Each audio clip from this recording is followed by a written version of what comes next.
My Perciality definition of resilience is we no one who are built to last. Speaking within the context of survival of the fittest, resilience is what you've got to have for quality and going the distance with your life, so that resilience includes determination, grit, and toughness.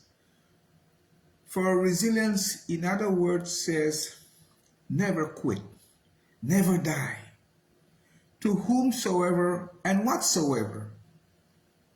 We're talking about the will to overcome and survive. Notwithstanding, we will all die someday.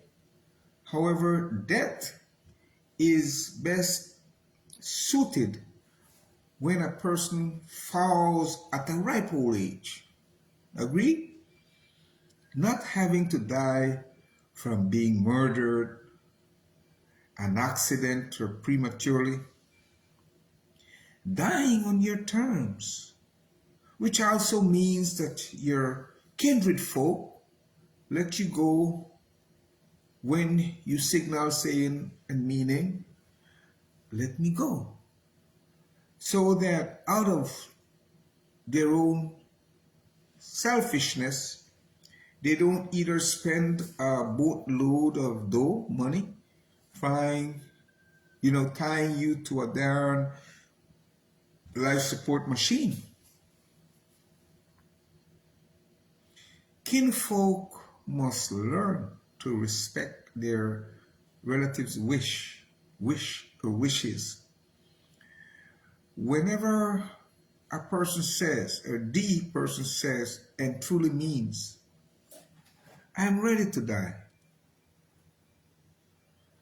stop the nonsense about either God says no or the law says no.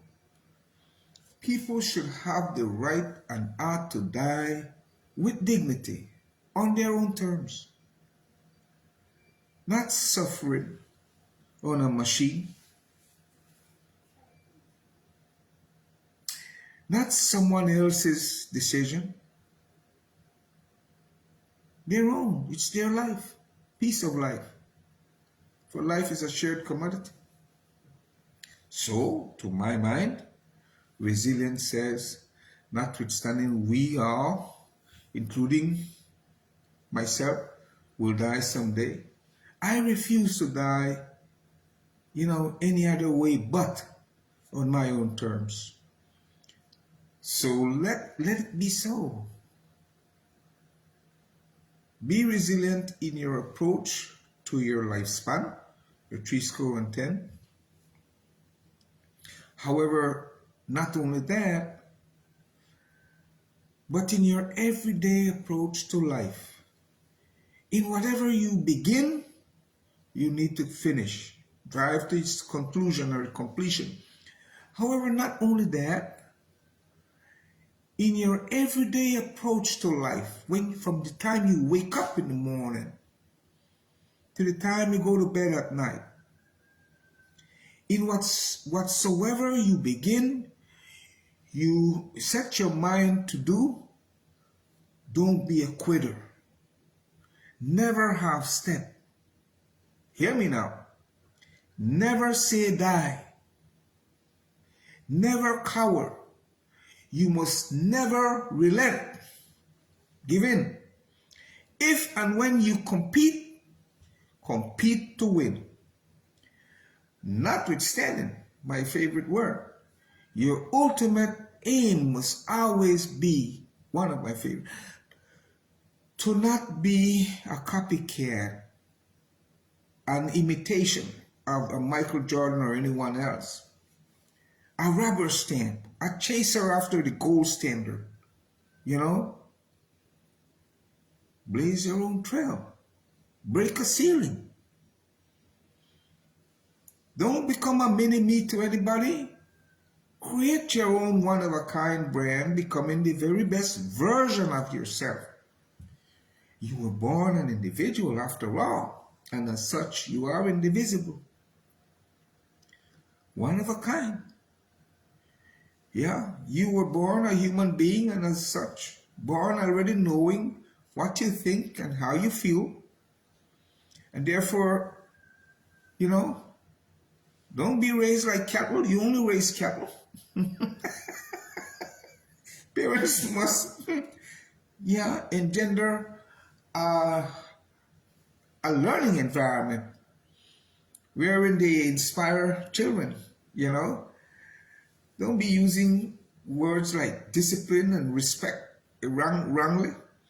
Yeah? You discipline in the army where you dictate like they did in the colonial days. When to shave, when to shine, when to do number 1, 2, etc. Now, in a learning, inspiring environment,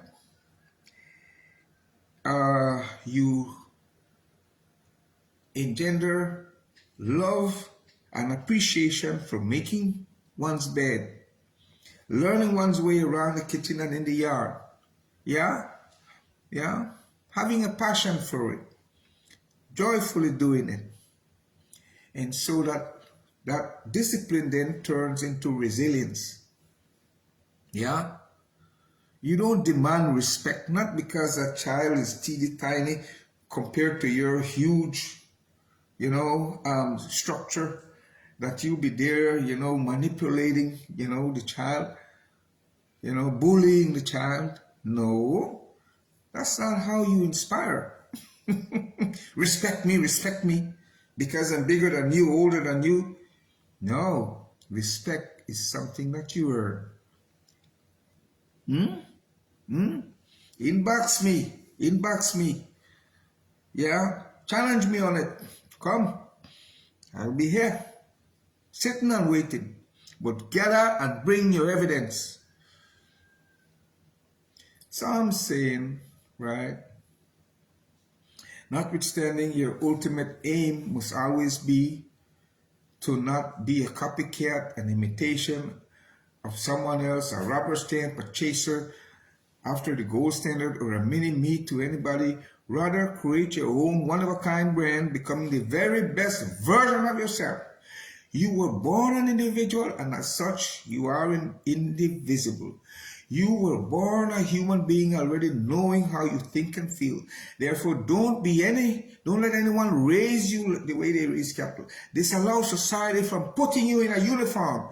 Dance to your own beat and drum.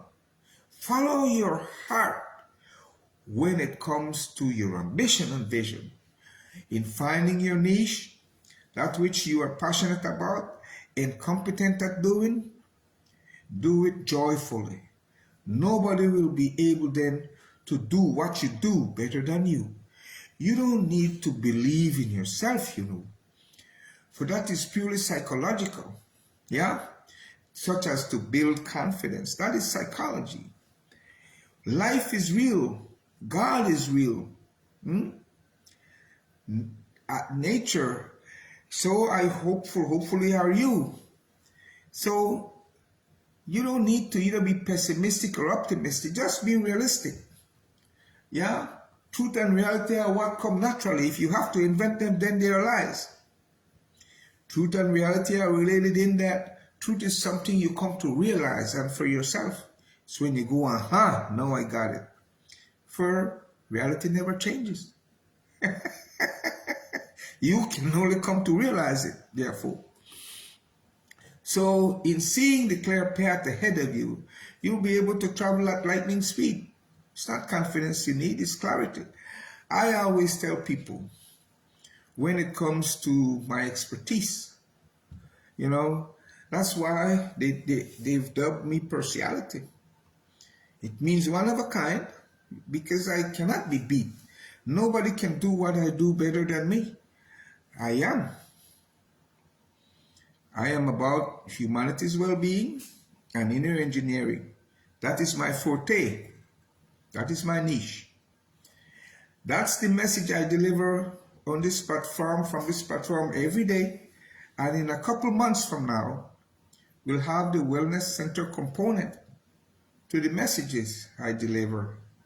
Praise God and thanks God. Their Wellness Center, 4 miles from Danrigo on Thomas Vincent Ramos Highway, newly named, well, named some time back, was the Farmer Hummingbird. Yeah, Sarawee Village, down by the riverside. Placentia has nothing over it, for it's a peninsula, watered on 3 sides out of 4.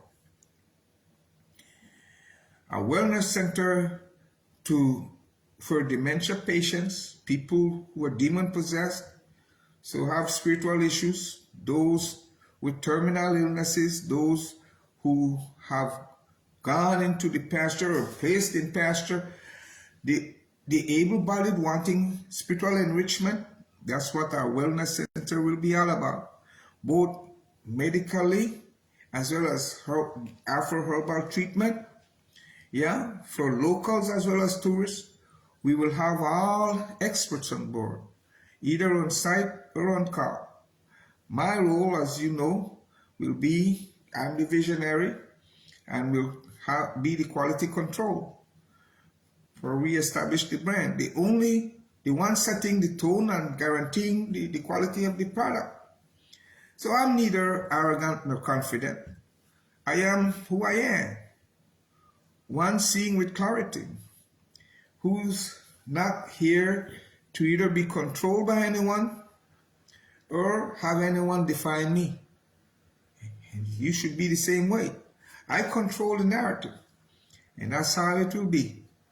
I neither look up to anyone, nor do I look down on anyone. I see people for who they are through a plain mirror. I don't let anyone define me. Yeah. And you ought to do the same. Become sick and tired of people telling you what to do. However, before you get to that point of being resilient in the face of death, that is, when you're about to die, your focus ought to be to live making memorable experiences, 1, and 2, to live with full intensity. When it comes to making memorable experiences just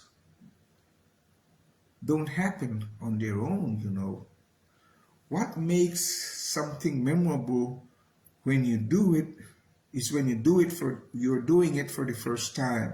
So 1, make a physical or mental list of your challenges, things you need to overcome and conquer.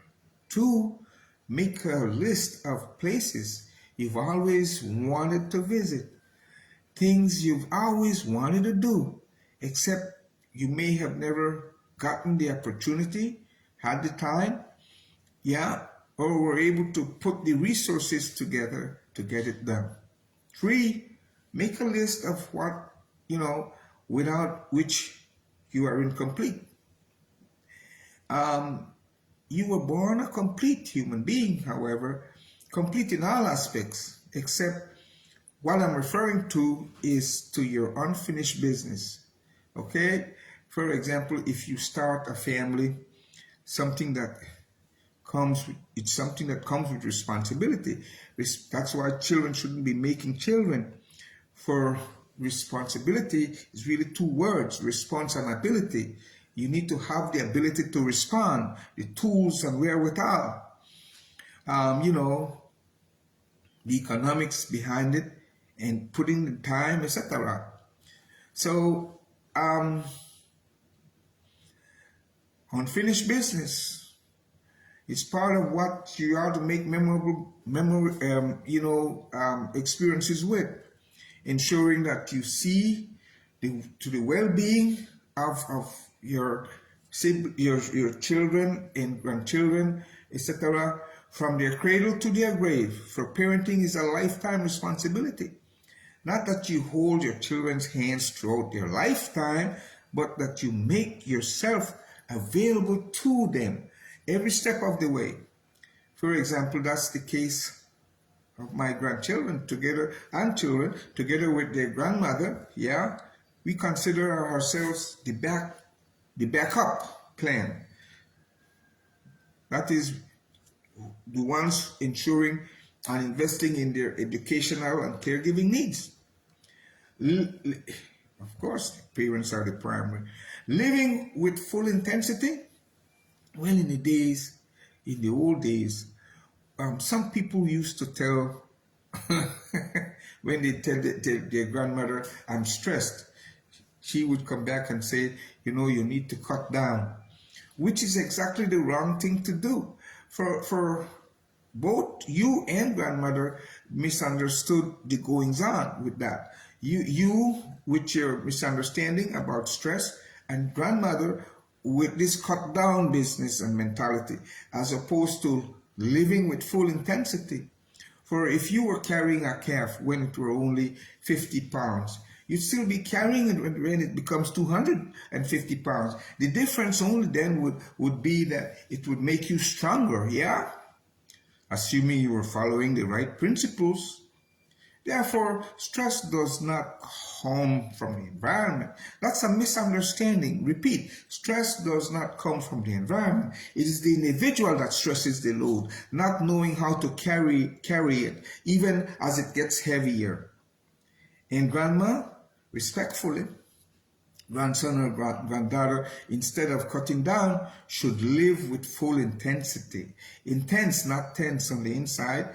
Relax, not lax on the outside. For we are here and will be gone tomorrow after approximately 70. That is the lifespan in Belize. Yeah. So people are well advised to live as if though it were going to be their last day. Don't harbor a double mind. Don't be plagued by fear. Never go into battle or competition unless you are most adequately prepared. For it's not confidence that you need. Once again, to build confidence is to psych yourself. See with clarity. That's what you need. Be adequately prepared. For in seeing the clear path ahead of you, you'll then be able to travel at lightning speed. Belize, like Jamaica, albeit small countries, have produced world-class athletes, for example, engineers, scientists, physicists, among other professionals. For since time immemorial, we were built on the hallmark of resilience. That is determination, grit, and toughness. Resilience, in other words, that which says, I will never either quit or die. Rather, I will overcome as well as survive. Therefore, let it be, yeah. Itawala. Kaya say ya. Ayo. Let it be so.